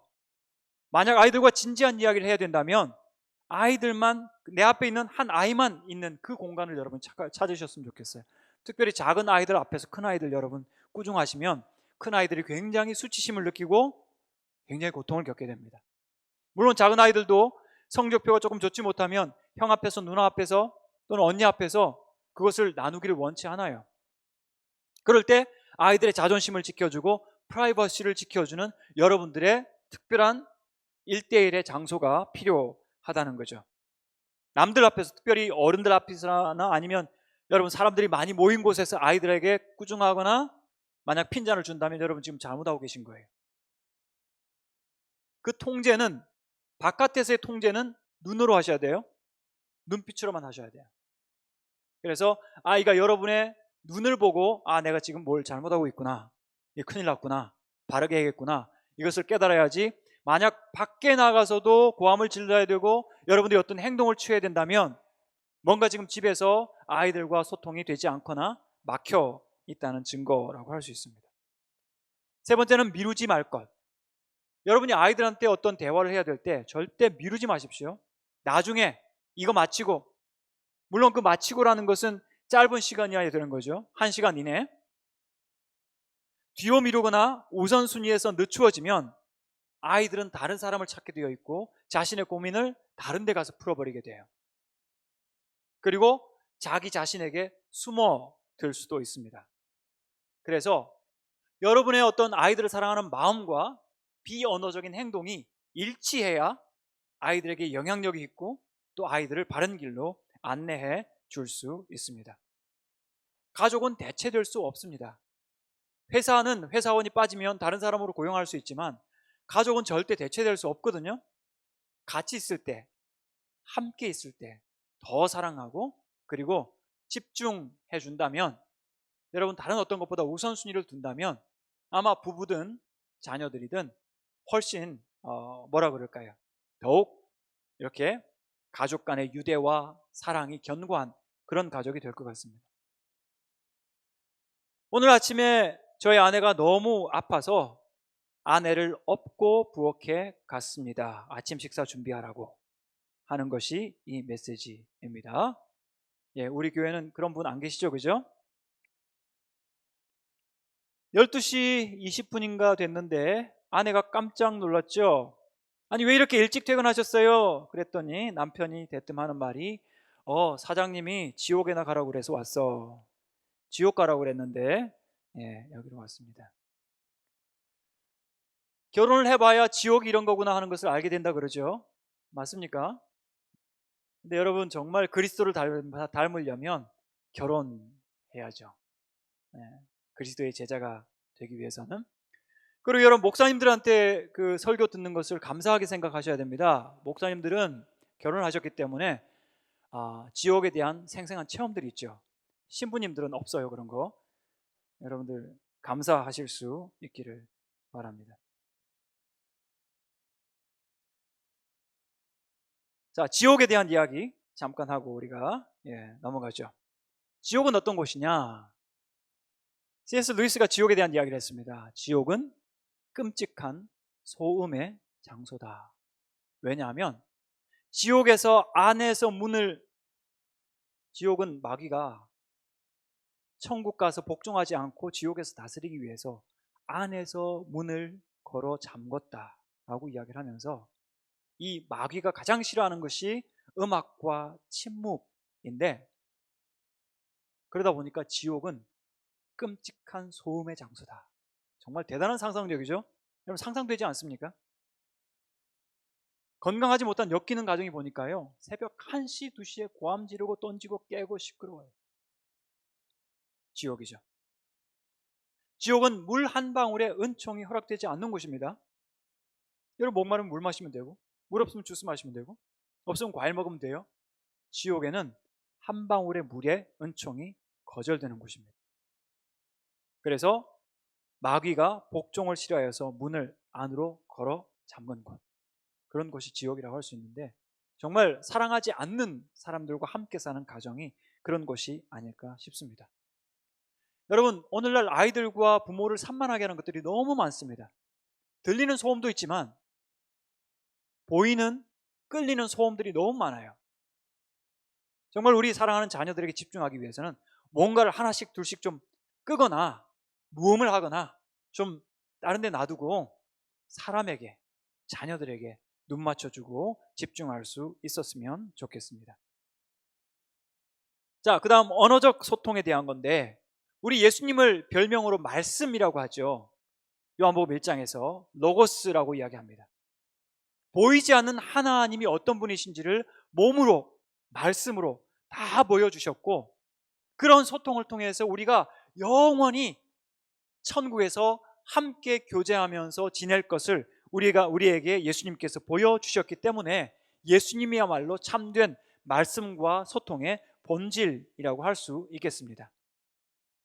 요즘 아동학대가 있어서 우리가 굉장히 충격을 받고 마음 아픈 일들이 많이 있었는데, 이 소통 없는 그런 일방성이 학대를 만들어내는 것을 볼 수가 있습니다. 아동학대의 80%가 부모에 의해서 이렇게 일어나게 되는데, 대개 그런 부모들의 모습을 보면 중독이라든지 아니면 정서적 불안정이라든지 재정적인 위기를 겪고 있는데, 자녀들을 희생양 삼아서 아이들을 믿지 않고 아이들을 때림으로써 자기들이 뭔가 그죠? 카타르시스를 얻고 거기에서 뭔가 살아갈 힘을 얻는 굉장히 나쁜 악한 구조가 바로 이 아동학대라고 이야기할 수 있습니다. 특별히 이제 다 그런 건 아니겠지만은 아동학대가 일어나는 많은 경우가 친엄마, 친아빠가 아닌 곳에서 아이들이 자랄 때 아이들이 아동학대를 당할 경우가 크고, 그리고 모성애 때문에 여성들이 아이들 진짜 사랑할 것 같지만 대개 영아들, 어린 유아들을 학대하는 것은 친엄마들이 많다고 이야기를 합니다. 정말 마음 아픈 이야기가 아닐 수가 없죠. 아이들의 형편과 성장을 조금만 우리가 집중해서 본다면 그 아이들에게 얼마나 정말 섬세하고 따뜻한 조심스러운 그런 손길이 필요한데, 너무 지나치게 어른들의 이 중독과 또 자기들의 어떤 우선순위가 모든 것이 되어가지고 아이들을 수단시할 때 이런 학대가 벌어지게 되는 것 같습니다. 집중력의 핵심은 공감입니다. 공감은 우리가 대화를 하면서 너무나 흔하게 발견할 수 있고 할 수 있는 것들인데, 연습되지 않고 훈련되지 않기 때문에 그것을 사용하지 않아서 관계가 나빠지고 서로 마음 상하는 경우들이 굉장히 많이 있습니다. 우리가 아이들과 소통한다고 할 때 그 소통은 대부분 부모님이 경청하는 것이어야 합니다.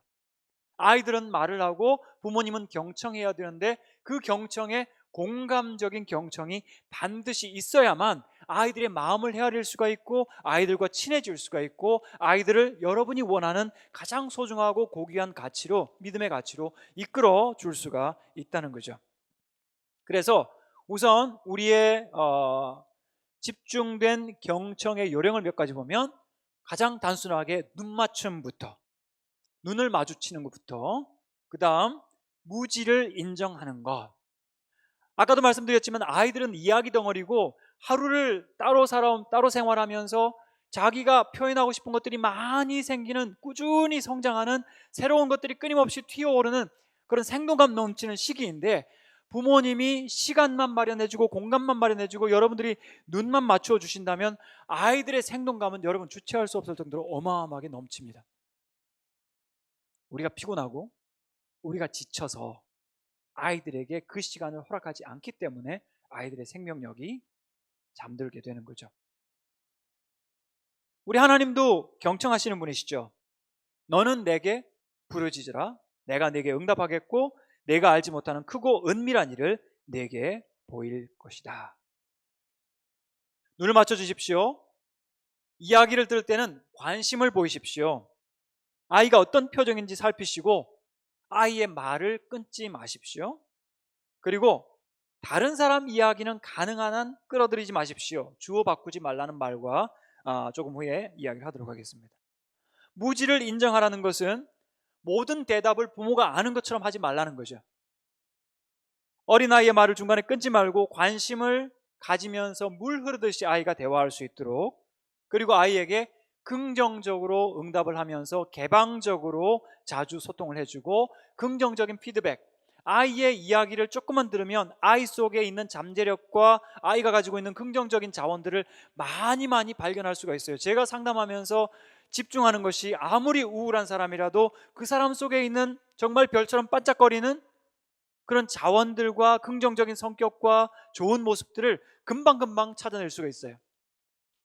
그런 것들을 여러분 집중해서 보는 연습. 만약 부모님이 우울하시다면, 여유가 없으시다면, 피곤하시다면 그런 것이 눈에 전혀 안 들어오실 수도 있어요. 그리고 반응을 구체적으로, 칭찬을 구체적으로 하셔야 돼요. 아이 뭐 너 너무 잘하지? 이거는 칭찬도 아니에요. 어머, 장난감을 치웠네. 너무 잘했다. 그렇게 힘든 이야기 해줘서 너무 고마워. 너의 마음을 조금은 알 것 같아. 항상 겸손하셔야죠. 겸손하라고 말씀드렸죠. 야, 그까짓 게 뭐야? 아빠도 다 겪었어. 야, 엄마 때는 어땠는지 알아? 소통 안 되는 말들이에요. 야, 우리 아이 정말 이런 걸 배우고 있었어? 엄마 때 이런 거 안 배운 것던 같은데? 야, 아빠도 잘 모르겠다. 너 어떻게 이런 거 궁금했냐?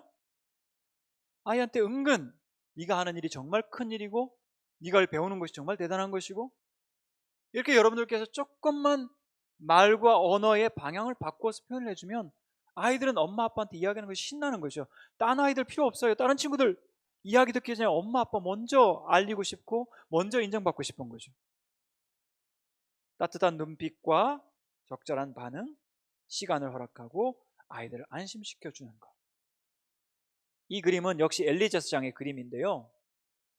한나가 너무나 마음이 아파서 기도하고 있을 때 엘리자스 장이 아주 비둔했거든요. 저 멀리서 앉아가지고 네가 언제까지 취하여 있겠느냐? 포도주를 끊어라. 언제까지 취하여 있겠느냐? 판단이죠. 너 술 취했지? 포도주를 끊으라. 춘 거죠. 그런데 잘못된 팩트에 근거하니까 전혀 해당되지 않는 충고를 하고 있는 거죠. 만약 가까이 다가가서 혹시 자매님 무슨 일 있으십니까? 물어보았다면, 이야기를 들었다면, 정 의심되면 냄새라도 맡아보았다면 술 냄새가 날 거 아니에요. 취한 사람이면. 내가 가만히 앉아서 언제까지 취해 있을 거야? 포도주 끊어. 정말 잘못된 태도가 아닐 수 없습니다. 아이들을 멀리서 피상적으로 알면 이런 양육을 할 수밖에 없는 거죠. 함부로 판단하거나 쉽게 충고하지 않는다. 만약 판단과 잘못된 충고가 반복되면요, 아이들 여러분에게 문 닫습니다. 대화가 더 이상 못해요. 존 켈빈도 우리에게 이야기하기를, 자기가 경험한 것 때문에 무엇이 옳다고 여겨서 그것을 무조건 강요한다면 그것은 굉장히 전제적인 일이 될 것이다. 전제 군주들처럼. 그죠? 자기만 옳고 다른 사람은 틀린. 굉장히 종교개혁자가 유연한 그런 대화의 태도를 우리한테 요구를 하고 있습니다. 그리고 무엇보다도 아이들한테 쉬라는 말을 꼭 해주셨으면 좋겠습니다. 좀 쉬었다 해. 아이들한테 복음입니다. 우리한테도 복음이죠. 수고하고 무거운 짐진 자들아 다 내게로 오라. 내가 너희를 쉬게 하리라. 그 많은 율법의 요구로부터 우리를 풀어주시면서 너는 자유다. 내가 다 이루었다. 우리 주님께서 말씀하지 않으셨습니까?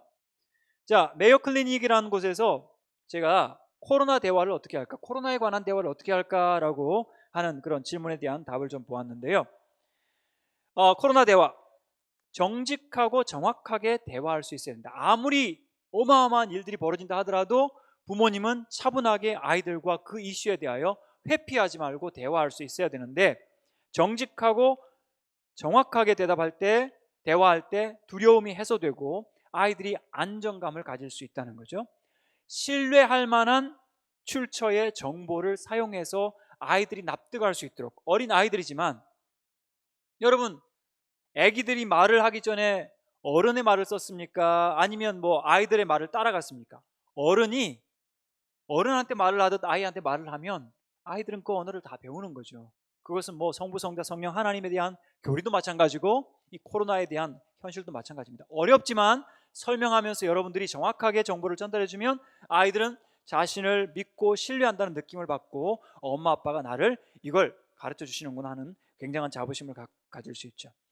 그리고 가능하면 시간이 넉넉한 저녁 식사 시간, 물론 뭐 늦게 퇴근하시는 분들은 너무나 안타깝지만 아이들의 마음, 감정을 표현할 수 있도록, 제가 아까 말씀드렸죠. 마음에 대해서 물어보라고 그랬죠. 그래서 너 이런 뉴스 들었을 때, 아니면 이런 친구 이야기 들었을 때 너 마음 어땠어? 마음을 꼭 물어보세요.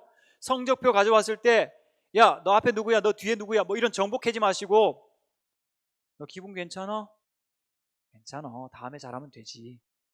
솔직히 말씀해 보세요. 여러분, 부모님들 성적 항상 올라가던가요, 과거에? 아니죠. 솔직하게, 그죠? 오르락내리락 하셨잖아요. 아이를, 어차피 아이가 공부를 해야 되는데 공부를 더 잘하게 해주는 방법은 앞에 뒤에 누군지 경쟁시키는 것이 아니라 괜찮아, 다음에 열심히 하면, 그러면 그 다음에 잘하면 되잖아요. 여러분이 좋은 애착과 또 좋은 관심을 가지고 있으면 어린 아이들의 IQ가 19점이나 올라간다는 그런 이야기가 제가 어느 연구에서 본 적이 있어요. 정말입니다. 여러분, 따뜻하게 하셔야 아이들이 공부를 더 열심히 하지, 여러분들이 윽박지른다고 여러분 성격대로 막 이렇게 표현한다고 아이들이 좋아지지 않습니다. 아이들이 손 씻기 하잖아요. 얼마 동안 손을 씻어야 될까요? 20초 동안 씻어야 되는데 20초는 얼마간의 길이냐면 생일 축하합니다, 생일 축하합니다 두 번 부르면 20초예요. 그래서 아이들한테 그런 요령도 재미있게 가르쳐 주시고, 그리고 규칙적으로 침착하게 또 조용히 지내도록. 요즘 핸드폰이 아이들 손에 많이 있는데요, 뉴스 소비라든지 혹은 그런 것들에 대해서 조금 부모님과 합의를 해서, 일방적으로 요구하지 마시고 합의를 해서 아이들이 통제할 수 있으면 아이들의 삶이 훨씬 규모 있게 자랄 수 있을 것 같습니다. 자, 이제 시간이 거의 많이 됐기 때문에 제가 10분 안에 마쳐도 될까요, 목사님? 네, 10분 안에 제가 마치도록 하겠습니다. 대화의 실제를 한번 보시면서 여러분들이 어떻게 대화할까를 조금 감각을 가지셨으면 좋겠는데, 아까 예수님 이야기는 우리가 했고요. 자, 어느 여고생이 저한테 보낸 이메일입니다. 빨리 제가 읽어드릴게요. 저는 고3 수험생활을 하기 전에 엄마께 정말 간곡하게 부탁을 드렸습니다. 제발 고3 수능을 보기 하루 전이라도 나를 믿고 성적이 오를 때까지라도 시간이 걸릴 테니 정말 나를 믿어달라고. 성적이 안 나와도 믿고 속상한 일이 있어도 나를 믿고 결과를 기다려보자고. 자, 여기서 반복되는 표현이 뭐죠? 믿어달라는 거죠. 첫째에서 집 사정 잘하고 있고 죄송해 하니까 불편하지 않게 내 앞에서 돈 얘기 꺼내지 말아달라고. 고3은 페이스 조절이 중요하다고 하니까. 자, 여기서 느껴지는 감정은 뭐죠? 불안감이죠. 아직 고3을 가보지 않았는데 다른 사람 이야기 들으니까 페이스가 중요하단다. 그래, 그거 잘해야겠다. 불안이죠. 중요하다 하니까 예민해지고 힘들 때마다 제발 잘 도와달라고, 그리고 막판 스퍼트를 내야 할 시기니 저에 대한 투자도 아낌없이 해달라고 말씀을 드렸습니다. 그렇게 말씀드렸지만 매달마다 저를 믿지 않으셨고, 몸 상태가 안 좋아서 쉬는 날에는 공부 마음가짐 상태가 안 되었다고 화를 내셨고, 성적이 낮게 나올 때는 비난을 하셨고, 갖가지 엄마가 아는 모든 사람들과 비교를 하셨고, 가장 비참한 거죠. 독서실 비용 때문에 죄송한 줄 알지만 정말 필요할 것 같아서 독서실을 다니게 해달라고 3일간 고심 끝에 부탁드렸는데, 저 때문에 돈이 나가 동생이 학원을 끊게 되어서 성적이 떨어졌고 돈 좀 작작 쓰라는 말씀도 마다하지 않으셨습니다. 저는 정말 속상합니다, 목사님. 저는 정말 3년 동안 제가 하고 싶어하는 것들을 다 포기하고 다 속상해하고 잃어가면서 지금에 이르렀습니다. 잘 참고 고3을 보내려 했는데 방학 내내 엄마는 하루하루 매일 아침마다 제 대학과 성적 때문에 항상 저에게 뭐라 하시고, 저는 너무 스트레스를 받아서 공부에 집중하기는커녕 공부하기가 너무 싫어졌습니다. 부모님이 변해야 됩니다. 정말 변하지 않는 것이 부모님인데, 가정의 항상성이라는 게 있어가지고 정말 부모님들 안 변하는데요, 새 사람 된 부모님들은 꼭 변할 수 있기를 바랍니다. 그 다음에 어떤 전도사님의 대화록을 제가 여기에 가져왔는데요. 한번 해주시겠어요? 글자가 좀 작아서 제가 가까이 가서 읽어드릴게요. 이건 아니고, 네. 영신아, 자리에 앉아봐. 요즘 어떻게 지내니? 최근 중간고사 기간이라 너무 스트레스예요. 답답하고 피곤하고. 그래도 그렇게 바쁜 가운데 기도하려고 교회에 왔네. 요즘 뭐가 특히 스트레스니? 자, 그렇게 바쁜 가운데 기도하려 왔네? 아이를 칭찬해 주는 거죠. 그죠? 굉장히 단순한 행동을 아이를 칭찬해 줍니다. 그러니까 아무래도 시험 기간만 되면 엄마 때문에 미치겠어요. 저보다 엄마가 더 난리예요. 24시간 엄마한테 감시당하는 것 같아요. 그렇구나. 안 그래도 내 얼굴에 나 미치겠어요가 쓰여 있더라. 혹시 오늘 기도하러 온 것도 집사님이 보내서 온 거니? 당연하죠. 엄마가 말 안 해도 교회에 오려고 했어요. 자, 여기서 아이의 장점은요, 자발성이죠. 엄마가 말하지 않아도 오려고 했다는 마음 얼마나 귀해요? 근데 시험 기간만 되면 아침부터 잘 때까지 사생활까지 전부 다 컨트롤하려고 해요. 스스로 교회에 오려고 했는데 엄마가 교회에 나오라고 하니까 더 싫었겠구나. 그럼요, 공감해 주는 거죠. 매사 이런 식이에요. 알아서 살게 놔두었으면 좋겠어요. 엄마가 공부해라고 말만 하면 딱 공부하기 싫어요. 공부하다가도 잠시라도 폰을 만지면 완전 난리예요, 난리. 주로 어떻게 화를 내시니? 정보 탐색이죠. 틈만 나면 형과 저를 비교해요. 그러면서 저를 무시해요. 아이고, 많이 속상하겠다. 너도 너 나름 분명히 열심히 하고 있는데 엄마가 그렇게 화낼 때 마음이 어떠니? 자, 이거 중요한 질문이죠. 마음 질문이죠. 자존심 상하고 분해요. 그리고 엄마가 너무 미워요. 자, 아이가 감정 이야기를 했을 때 공감할 수 있는 최고 좋은 방법은 감정 언어를 반복해 주는 거예요. 자존심 상하고 분하구나. 이러면요, 답답했던 마음이 확 풀려집니다. 진짜요. 여러분, 집에 가셔서 부부 또 부모 자녀 꼭 연습을 해보시길 바랍니다. 어떤 부분이 자존심 상하고 분할까? 엄마는 틈만 나면 형하고 비교해요. 형이 컴퓨터 하거나 TV 보면 아무 말 안 하면서 내가 그러면 화내면서 비교해요. 저도 형만큼 잘하지 못해도 노력한단 말이에요. 자, 아이가 노력하고 있다는 거죠. 그래, 영신이도 참 성실한데 말이지. 전도사님 보는 영신은 참 성실한 아이인데 성적표가 나올 때 가장 싫겠다. 공감적 상상력이죠. 저에게는 최악의 날이에요. 항상 엄마는 성적 하나하나 보면서 평가해요. 특히 성적표가 나오는 날이면 외식하는 날이에요. 늘 형 성적 때문에요. 그 자리에서 주인공은 항상 형이에요. 저에 대해서는 관심이 없어요. 외식할 때도 온통 형 칭찬밖에 없거든요. 이 아이도 지금 엄마의 칭찬을 받고 싶어서 반복해서 실패하지만 계속 엄마의 관심을 받고 싶은 그런 똑같은 마음이 있거든요. 형이 성적이 좀 내려가면 어떠셔? 그래도 온통 형 자랑밖에 안 해요. 제가 작년 1학년 2학기 때 그래도 열심히 해서 반에서 10등 안에 들었는데 엄마는 형 자랑밖에 안 해요. 그때 마음이 어땠니? 마음 또 물어봐요. 중요한 사건이 있었죠. 비참하고 자존심 상했어요.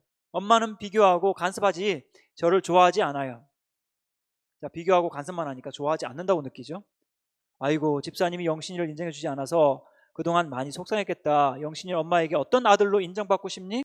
자, 이 전도사님 굉장히 잘하는 게 엄마의 존재를 무시하지 않아요. 잘못하지만 엄마잖아요. 그리고 엄마한테 인정받고 싶은 아이의 욕구를 이 전도사님이 안 거죠.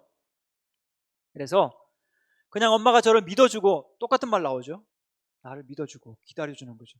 믿어주고 지지해 줬으면 좋겠어요. 그리고 잘한 게 있으면 비교하지 말고 칭찬해 주었으면 좋겠어요. 자, 비교는 마귀의 역사입니다. 여러분 절대 비교하지 마세요. 어떤 일이 있어도. 그렇구나, 영신이가 그간 마음고생이 많았겠구나. 전도사님도 영신이를 위해서 계속 기도할게. 다음 주 이 시간에 한 번 더 볼 수 있겠지? 같이 하나님께 열심히 기도해보자. 아이가 얼마나 열심히 잘 따라오는지 몰라요. 왜냐하면 공감해 주니까. 자, 이제 우리가 마무리할 텐데요. 우리 남편분들 크게 한번 이 말씀을 읽었으면 좋겠습니다. 시작.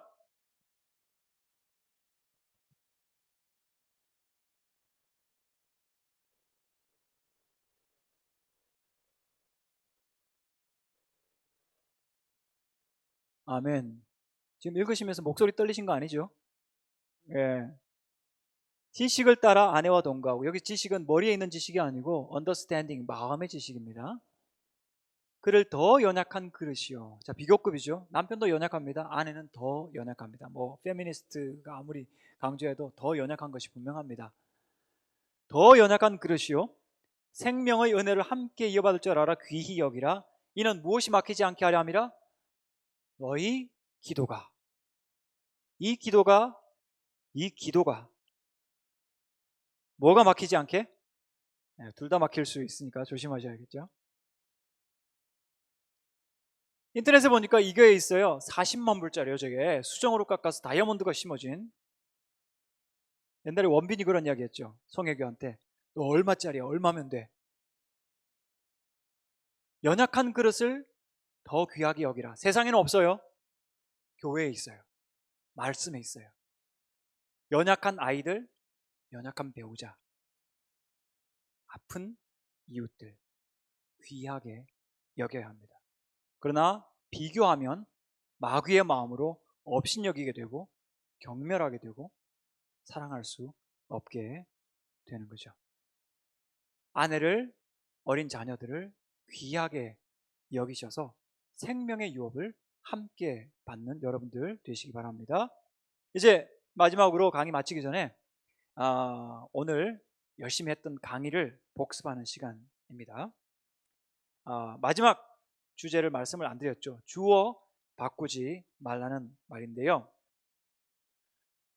어떤 집사님이 주말에 시댁이 강화도에 있는데 강화도 가서 농사하고 이렇게 오시니까 이 여자 집사님이 너무 힘드신 거예요. 그래서 남편한테 여보 나 농사하는 거 너무 힘들어 라고 이야기했어요. 두 사람 있는 데서, 두 사람 그냥 있는 데서. 그랬더니 이 남편분이 대뜸 하는 말이 우리 엄마는 더 힘들어 라고 고함을 질렀어요. 위로가 됐을까요? 안 됐을까요? 안 되죠. 왜냐하면 뭐가 바뀌었죠? 주어가 바뀌었죠. 조금 전에 아내가 뭐라고 했어요? 여보 나 힘들어 그랬죠? 그러면 주어를 바꾸지 말아야죠. 당신이 힘들었지 수고했어 이랬으면 끝나는 거예요.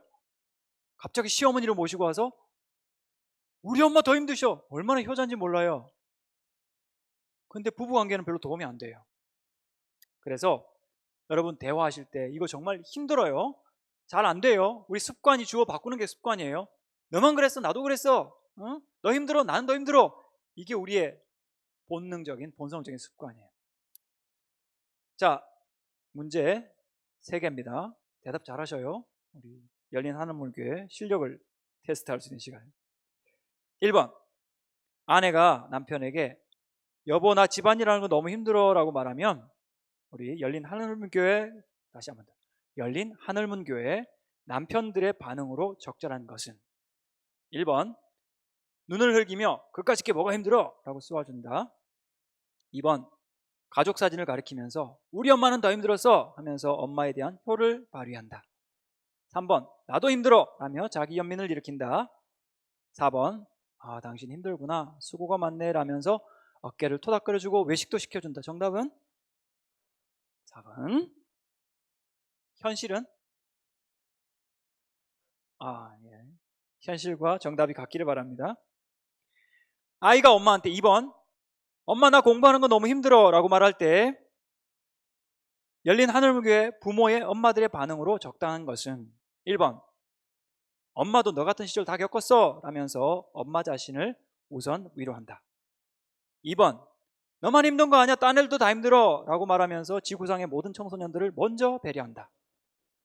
3번 그래 너 공부하는 거 힘들지 피곤하고 힘들겠다 라면서 따뜻하게 눈 맞춰준다. 정답 3번. 현실 3번 감사합니다. 마지막 3번 그래 너 공부하는 거 힘들지 많이 피곤하고 힘들겠다 라면서 아이와 눈 맞춘 후에 엄마가 보여주어야 할 말과 행동으로 적절한 것은 1번 그렇게 평소에 체력 관리하라고 그랬지 하면서 친절하게 꾸중하면서 피로의 원인을 똑똑하게 제대로 가르쳐준다. 2번 그래도 오늘 숙제는 다 하고자 라면서 남아있는 과제를 차분히 상기시켜준다. 3번 그렇다고 성적 떨어지면 죽을 줄 알아 가볍게 미소 지으면서 협박한다. 4번 간식 먹고 좀 쉬었다 할래 우리 딸 정말 고생 많다라고 하면서 과일을 가져다 준다. 정답은 4번 꼭 그렇게 하시길 바랍니다. 자 마지막 제가 준비한 것인데요. 무명의 시인이 적은 시를 읽고 기도하고 마치겠습니다. 비난받고 자란 아이는 남을 정죄하는 법을 배운다. 적대감 속에 자란 아이는 싸우는 법을 배운다. 조롱당하며 자란 아이는 회피하는 법을 배운다. 두려움 가운데 자란 아이는 염려를 배운다. 수치심을 겪으며 자란 아이는 죄책감을 배운다. 용서 가운데 자란 아이는 인내심을 배운다. 격려를 받으며 자란 아이는 자신감을 배운다. 용납받은 아이는 사랑을 배운다. 인정받은 아이는 목표를 향해 가는 것이 인정받은 아이는 인정받은 아이는 목표를 향해 가는 것이 좋은 것임을 배운다. 정직하게 자란 아이는 진리가 무엇인지 배운다. 공정하게 자란 아이는 정의를 배운다. 안정감 속에 자란 아이는 자신과 주변 사람에 대한 신뢰를 배운다. 우정 속에 자란 아이는 세상이 사랑하고 사랑받을 수 있는 좋은 곳임을 배운다. 아멘할 필요는 없지만 여러분 사랑과 친밀감을 통해서 이 어려운 시기가 트라우마의 시기가 아니고 정말 깊은 친밀감이 회복되는 복된 가족의 시간 되시기를 주님의 이름으로 축복합니다. 기도하겠습니다. 하나님 아버지 이렇게 늦은 시간까지 우리 사랑하는 성도들이 함께 주의 말씀에 귀를 기울이며 우리 가정을 위하여 사랑하는 마음으로 생각하고 배우게 하시니 감사합니다. 성령께서 감동하셔서 우리 부모님들을 변화시켜 주시고 새 사람 된 영혼과 마음으로 집중하고 공감하며 경청하고 멈추어 서서 정말 주어바꾸지 않고 신실하게 대화하며 또 성장해가는 복된 가정과 자녀들 되게 하여 주시옵소서. 부모님들에게 은혜와 지혜를 주시고 자녀들에게 형통함과 건강을 허락하여 주시며 성령 충만한 은혜 더하여 주시옵소서. 우리 열린 하늘문교회 목사님과 모든 성도들이 하나님의 은혜와 축복을 충만히 누릴 수 있게 도와주시기를 간절히 바라오며 예수 그리스도의 이름으로 기도하옵나이다. 아멘.